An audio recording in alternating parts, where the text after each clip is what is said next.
এখানে যে কথাগুলো বললেন, আমার তো মনে হয় আপনারা ডিলিমিটেশন পুনর্বিন্যাস নিয়ে আপনাদের আইডিয়াটাই ক্লিয়ার নেই।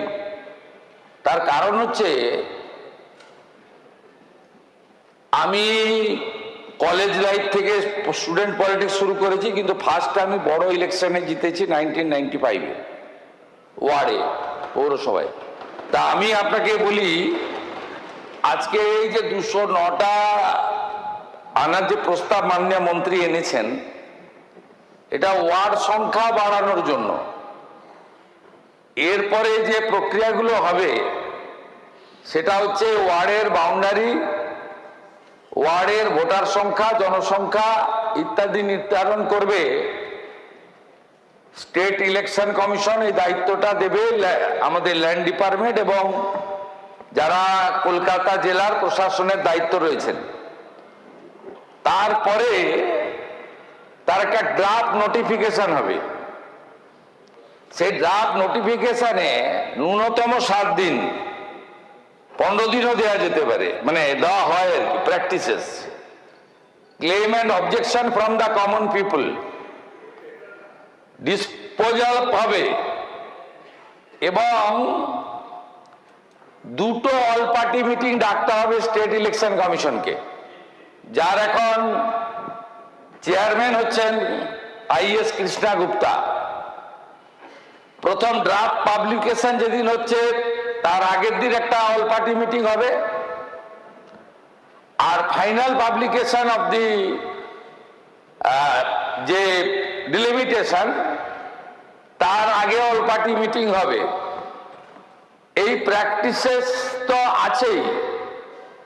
আজকে কেবলমাত্র 1980 সালের কলকাতা মিউনিসিপাল কর্পোরেশন যে আপনার আইন আছে, এর নিজস্ব আইন আছে কলকাতা কর্পোরেশনের, তার আসন সংখ্যা নির্ধারণের জন্যই আমরা আজকে এখানে এই 1 ঘন্টা ব্যাপী আলোচনাতে অংশগ্রহণ করলাম, যে 144-এর জায়গায় 209 করলাম।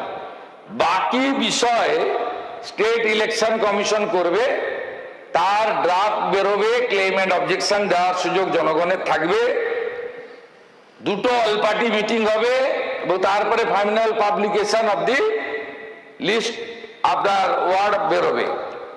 অতএব আপনারা এখানে যেভাবে বক্তব্য রেখেছেন, তাতে মনে হয়েছে যে সমস্ত নর্মস বিধিকে আমরা সরিয়ে টরিয়ে রেখে নিজেরা একটা মানচিত্র তৈরি করে আজকে এখানে পাশ করালাম। এটা কিন্তু তা নয়।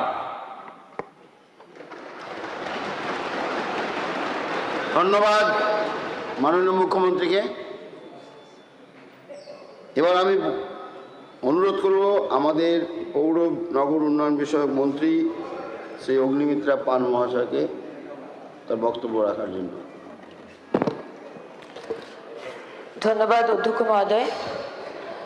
আজকে কলকাতা পৌর নিগম সংশোধনী বিল, এটা নিয়ে অনেক আলোচনা হলো, এবং আমাদের আপনার মাধ্যমে বলতে চাই, আমার আগের বক্তারা শোভনবাবু এবং জাভেদ খান সাহেব, তিনি বলছেন 144 এবং 209 নিয়ে উনি বুঝতে পারছেন না। কেন ওনারা বুঝতে পারছেন না আমি এটাও বুঝতে পারছি না। ওনারা তো যথেষ্ট সিনিয়র মানুষ, এবং 144 যে সংখ্যাটা সাবস্টিটিউট করে 209 হচ্ছে। নমিনেশনের কথা এখানে কোথা থেকে আসছে? বাংলার আওয়াজ, বাঙালির আবেগ, জি 24 ঘন্টা।